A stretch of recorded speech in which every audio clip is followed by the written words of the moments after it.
दोस्तों स्वागत है आप सभी का एक बार फिर से आपके अपने YouTube चैनल डिफेंस पॉइंट पर। और हमारा जो आज का ये वीडियो होने वाला है ये किसी आपके सब्जेक्ट का टॉपिक नहीं होने वाला है, जबकि इस वीडियो में हम बात करेंगे कि किस प्रकार से जो है आपको कोस्ट गार्ड नाविक एग्ज़ाम की तैयारी करनी चाहिए, यानी कि आपकी प्रिपरेशन स्ट्रेटजी क्या होनी चाहिए जिससे कि आप लोग नाविक एग्ज़ाम को फर्स्ट अटैम्प्ट में ही क्लियर कर लो।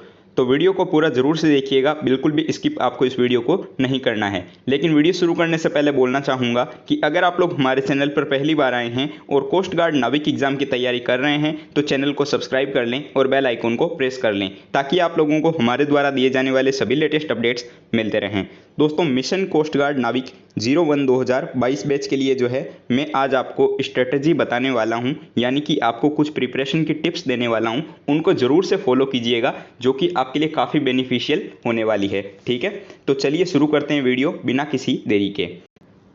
तो अब सबसे पहले बात आती है आपके कोस्ट गार्ड नाविक एग्ज़ाम के सिलेबस की। तो दोस्तों किसी भी एग्ज़ाम की हम प्रिपरेशन कर रहे हैं तो उससे पहले हमें पता होना चाहिए कि उस एग्ज़ाम का सिलेबस क्या है, उसमें कौन कौन से टॉपिक से क्वेश्चन पूछे जाते हैं। ठीक है, क्योंकि अगर आपको सिलेबस ही नहीं पता होगा तो आप लोग जो है उसकी प्रिपरेशन कैसे करेंगे। और नाविक एग्ज़ाम में भी यही है, काफ़ी कैंडिडेट्स को जो है अभी तक इसका सिलेबस भी नहीं पता है और टॉपिक्स भी नहीं पता है कि कौन कौन से टॉपिक से क्वेश्चन आते हैं, कौन कौन से सब्जेक्ट से क्वेश्चन आते हैं। क्योंकि काफ़ी लोग जो है मुझे मैसेज करते हैं कि सर इकोनॉमिक्स के क्वेश्चंस भी करवाइए, सर बायोलॉजी के क्वेश्चंस भी करवाइए। अरे भाई आप लोगों के एग्जाम में वहाँ से क्वेश्चन नहीं बनते हैं तो मैं आपको उसमें से किस लिए करवाऊँ, मैं उनको रिप्लाई भी नहीं कर पाता, सोचिए क्या रिप्लाई करूँ उनको।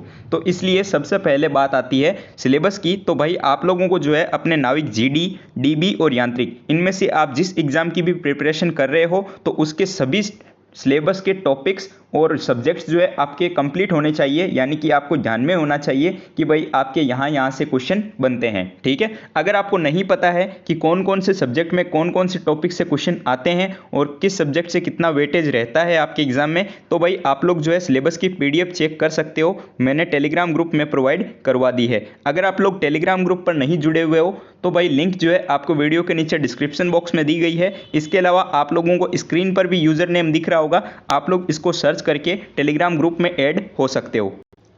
और इसके अलावा दोस्तों आप लोगों को पता ही होगा कि मैंने जो है आप लोगों को नाविक जीडी और डीबी एग्ज़ाम की प्रिपरेशन शुरू करवा दी है और इसके लिए जो है मैंने प्लेलिस्ट भी तैयार कर दी है। तो अगर आप लोगों ने अभी तक इसको एक्सेस नहीं किया है तो भाई आप लोग जो है कर सकते हो। नाविक 01 2022 बैच के नाम से जो है मैंने हमारे यूट्यूब चैनल पर प्लेलिस्ट को तैयार किया है, तो उसमें जो है कम से कम 35 से 40 वीडियो आ चुके हैं और कंटिन्यूअस वीडियो आते रहेंगे। ठीक है, तो आप लोगों को जो है यहाँ से अपनी तैयारी शुरू कर देनी है, नोट्स बनाने हैं और साथ ही जो है आप लोग सिलेबस के अकॉर्डिंग चीज़ों को पढ़िएगा। ठीक है, चलिए उसके बाद में दोस्तों बात आती है बुक लिस्ट की।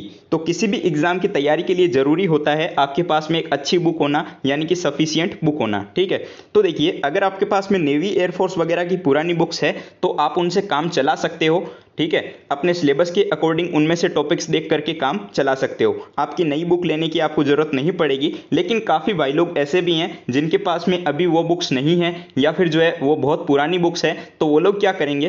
तो देखिए भाई नाविक जीडी और डीबी की सबसे पहले मैं बात करूंगा, उसके बाद में बात करेंगे यांत्रिक की। तो भाई अगर आप लोग थ्योरी सेक्शन के लिए जाना चाहते हो तो अरिहंत पब्लिकेशन की जो है एक नई बुक आई है मार्केट में लेटेस्ट वर्जन के साथ में, आप लोग जो है उस बुक को परचेस कर सकते हो। उस बुक की लिंक जो है आप लोगों को हमारे इस वीडियो के नीचे डिस्क्रिप्शन बॉक्स में भी मिल जाएगी। तो अगर आप लोग भाई ऑनलाइन चाहे अमेजोन से या फिर फ्लिपकार्ट से परचेस करना चाहते हो तो आप लोगों को हमारे इस वीडियो के नीचे डिस्क्रिप्शन बॉक्स में लिंक मिल जाएगी। ठीक है, या फिर अगर आप किसी सिटी में रहते हो या फिर थोड़ी सी बड़े एरिया में रहते हो जहां पर आपके बुक स्टॉल वगैरह है तो भाई आप लोग जो है नॉर्मली उस बुक की पिक लेकर के ऑफलाइन भी जो है इसको खरीद सकते हो। ठीक है, उसकी फ़ोटो जो है आप लोगों को इंटरनेट पे मिल जाएगी, आप लोग उस लिंक के द्वारा चेक कर लीजिएगा। ठीक है, चलिए ये बात भी हो गई।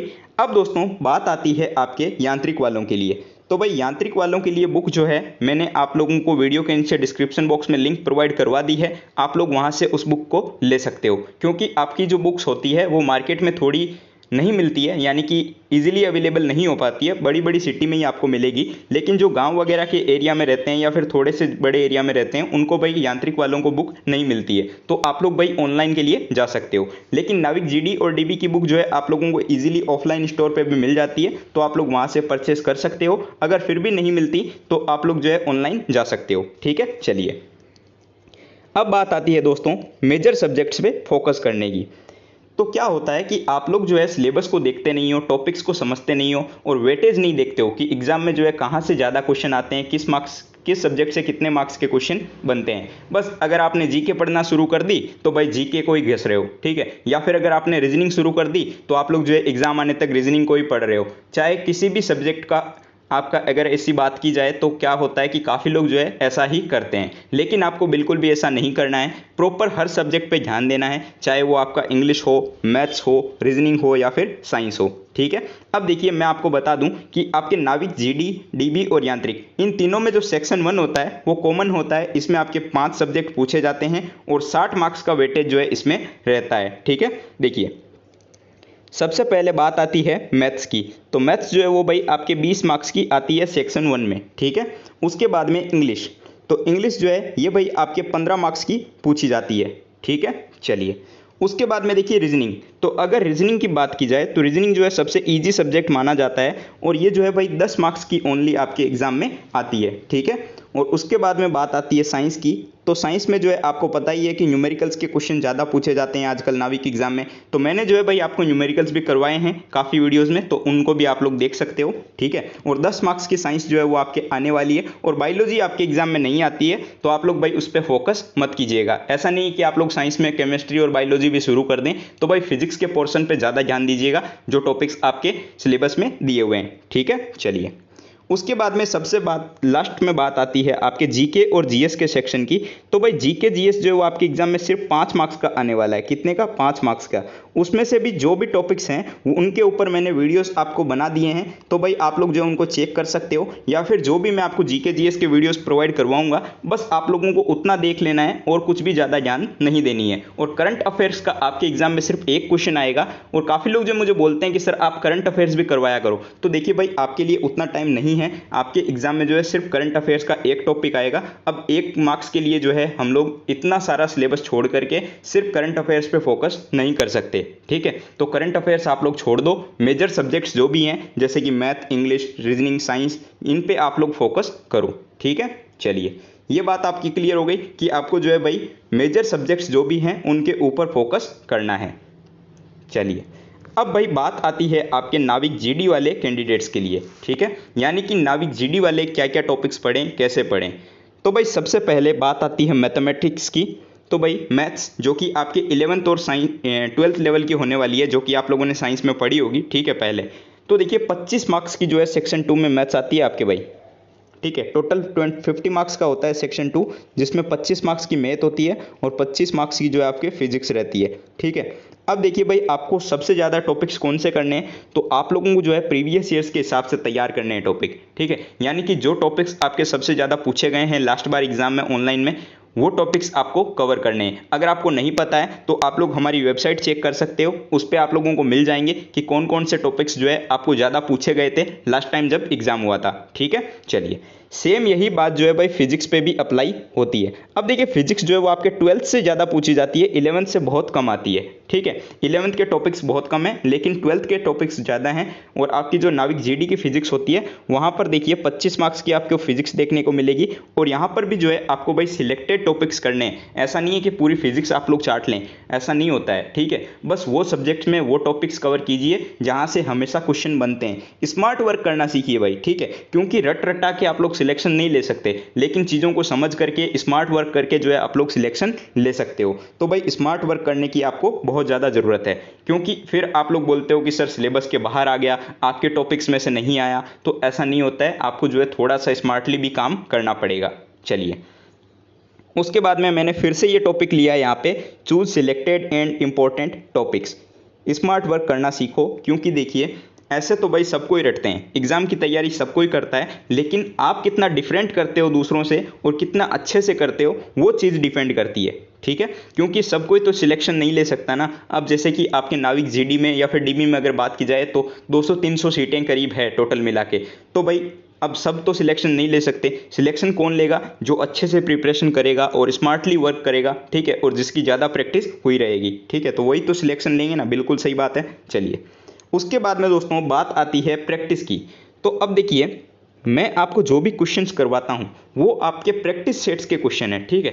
यानी कि जो भी क्वेश्चन करवा रहा हूँ वो क्वेश्चन किसी ना किसी एग्जाम में आए हुए हैं या फिर आपके एग्जाम में जो है काफ़ी बड़ा रोल प्ले करेंगे, तो वो इसलिए आपको मैं करवा रहा हूँ। तो वीडियोस को आपको पूरा ज़रूर से देखना है। और इसके अलावा जो भी टॉपिक से मैं आपको वीडियो करवाऊँ, ठीक है, उसके बाद में आप लोग जो है अपनी बुक्स में देखिए या फिर आपके पास में जो भी बुक्स है या फिर ऑनलाइन देखिए, आपको वहाँ से उस टॉपिक से उठा करके क्वेश्चंस को देखना है कि किस टाइप के क्वेश्चन वहाँ से बनते हैं, ठीक है, जिससे कि आप लोगों का एक एक टॉपिक जो है एग्जाम तक कवर हो जाएगा, ठीक है। और ऐसा जो है आपको सभी सब्जेक्ट्स के साथ में करना होगा। चलिए, ये बात हो गई।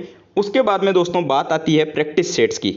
अभी से क्या कर रहे हैं काफ़ी स्टूडेंट्स जिनकी अभी तक भाई सिलेबस 10% भी उनका कवर नहीं हुआ है, 20% भी जिनका सिलेबस कवर नहीं हुआ है, वो लोग क्या कर रहे हैं, प्रैक्टिस सेट्स लगा रहे हैं। चाहे वो परीक्षा एप्लीकेशन से लगा रहे हो, चाहे वो आपके टेक्स्ट बुक से लगा रहे हो, चाहे फिर कोई भी और अदर प्लेटफॉर्म हो, वहाँ से जो है भाई वो लोग प्रिपरेशन कर रहे हैं, ठीक है। अब उनका सिलेबस ही कवर नहीं है तो उनके नंबर कितने आते हैं, 10 नंबर आ गए, 7 नंबर आ गए, 15 नंबर आ गए, तो भाई फिर जो है उन लोगों का हौसला टूट जाता है, यानी कि वो डिमोटिवेट हो जाते हैं, ठीक है।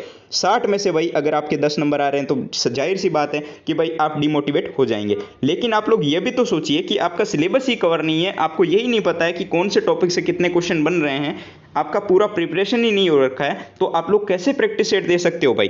पहले क्या कीजिए, एक एक चीज़ को पढ़िए, टॉपिक्स कवर कीजिए, सिलेबस को आधे से ज़्यादा कवर कीजिए। लगभग 70% जब आपका सिलेबस कवर हो जाएगा उसके बाद में आप लोग प्रैक्टिस सेट्स को परचेज कीजिए, वहाँ से जो है अपनी तैयारी शुरू कीजिए। फिर देखिए कौन से टॉपिक में आपकी कमी रह रही है, कौन सा टॉपिक आपका स्ट्रॉन्ग हो चुका है, फिर देखना होता है ये सब चीज़ें। लेकिन अभी से आपका सिलेबस ही कवर नहीं है 10% भी, और आप लोग जो है भाई प्रैक्टिस सेट्स लगा रहे हो, फिर तो आपके जाहिर सी बात है 8-10 नंबर ही आएंगे, ठीक है। तो ऐसी गलतियां मत करो, अपने पहले अच्छे से पढ़ो, तैयारी करो, अपना पूरा 100% दो। उसके बाद में जो है बात आती है प्रैक्टिस सेट्स की, तो फिर जो है प्रैक्टिस सेट्स आप लगाओ। मैं जो है आपको फ्री में प्रैक्टिस सेट्स भी प्रोवाइड करवा रहा हूँ। जो टॉपिक्स मैंने आपको करवा दिए हैं या फिर जो काफ़ी इंपॉर्टेंट क्वेश्चन होते हैं या प्रीवियस ईयर्स के क्वेश्चन हैं, उनको मैं जो है वेबसाइट के थ्रू आप लोगों को दे रहा हूँ। तो आप लोग जो है भाई उनको हल किया कीजिए, सॉल्व किया कीजिए। ये आपके लिए काफ़ी ज़्यादा बेनिफिशियल होने वाले हैं, ठीक है, क्योंकि एग्जाम में इनमें से क्वेश्चन बनते हैं। चलिए, ये बात हो गई। अब लास्ट में बात आती है प्रीवियस ईयर्स क्वेश्चंस की।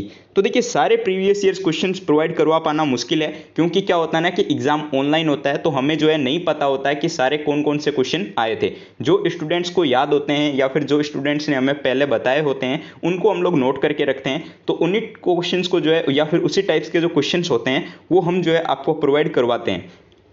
तो भाई मैं आपको जो है हमारी वेबसाइट defensepointprep.com पर जो है प्रीवियस ईयर्स के क्वेश्चन जो है प्रोवाइड करवा दूंगा। इस वेबसाइट को आप लोग चेक भी कर सकते हो, काफ़ी अच्छी मैंने तैयार की है इस वेबसाइट को। और यहाँ जो है आपको नाविक एग्जाम के लिए भी जो है काफ़ी सारे free of cost online mock test भी देखने को मिल जाएंगे। स्टडी मटेरियल भी जो है आपको यहाँ पर दिया गया है, ठीक है। और प्रीवियस ईयर्स क्वेश्चन जो भी है मैं आप लोगों को विद इन 3 to 5 डेज सारे क्वेश्चंस जो है यहाँ पर अपलोड कर दूंगा। तो आप लोग भाई पीडीएफ डाउनलोड कर सकते हो। इसके अलावा वहाँ से जो है ऑनलाइन टेस्ट भी प्रीवियस ईयर्स क्वेश्चंस का दे सकते हो। तो यही सारी चीज़ें थी भाई आज के इस वीडियो में जो कि आपको बतानी थी, क्योंकि मैं प्रिपरेशन तो आप लोगों को पहले से करवा रहा था, लेकिन आप लोगों के कुछ कुछ ऐसे सिली क्वेश्चंस आते हैं या फिर ऐसे मजाक वाले क्वेश्चन आते हैं, उनको देख करके मुझे लगा कि आपको बताना चाहिए कि किस तरीके से जो है भाई आपको अपनी प्रिपरेशन करनी चाहिए, यानी कि आपकी प्रिपरेशन स्ट्रेटजी किस तरीके की होनी चाहिए। तो भाई ऐसे जो है अगर आप पढ़ेंगे और सिलेक्टेड और स्मार्ट टॉपिक्स के साथ में पढ़ेंगे और पूरा सिलेबस अच्छे से कवर करेंगे, फिर जो है अगर आप प्रैक्टिस सेट्स देंगे और आपके नंबर भी अच्छे आ रहे हैं, तो भाई आप लोगों का सिलेक्शन कोई भी नहीं रोक सकता, ठीक है। चलिए, एक और इंपॉर्टेंट चीज़ आपको बताना चाहूँगा कि आपका जो ऑनलाइन एप्लीकेशन फॉर्म की लास्ट डेट है वो 16 तारीख रखी गई है। तो भाई 16 तारीख से पहले आप लोग अप्लाई कर दें, क्योंकि उसके बाद में जो है आप लोग नहीं अप्लाई कर पाओगे। तो मैं आज ही बोलना चाहूँगा आपको कि आज ही अप्लाई कर दो, या फिर कल जो है आप लोग एनी हाउ अप्लाई कर दो, क्योंकि लास्ट टाइम क्या होता है कि सर्वर क्रैश हो जाता है, फिर ठीक से अप्लाई नहीं हो पाता है, गलतियाँ हो जाती है। तो ऐसी गलतियाँ आपको नहीं करनी है और अपनी प्रिपरेशन पे ध्यान दो। अब आपको पता है कि नेवी में भी जो है सभी के एडमिट कार्ड नहीं आएंगे। इसके अलावा एयरफोर्स एग्जाम में भी स्कैम सुना गया है कि स्कैम हो रहा है। तो भाई आप लोग जो है इन सब चीज़ों पे ध्यान मत दो, अपनी प्रिपरेशन के ऊपर ध्यान दो। और आपका जो है कंपटीशन थोड़ा बढ़ गया है, तो अच्छे से प्रिपरेशन करो, ठीक है। तो आई होप आपको जो है ये वीडियो थोड़ा बहुत पसंद आया होगा, मेरी चीज़ें जो है मैंने आपको कही वो आपको समझ में आई होगी। तो अगर वीडियो थोड़ा सा भी पसंद आया हो तो भाई इस वीडियो को लाइक ज़रूर से करना है, चैनल पर नए हो तो सब्सक्राइब करना है और अपने दोस्तों के साथ में शेयर करना बिल्कुल भी मत भूलिएगा। चलिए मिलते हैं एक नए टॉपिक के साथ में अगले वीडियो में, तब तक के लिए जय हिंद दोस्तों।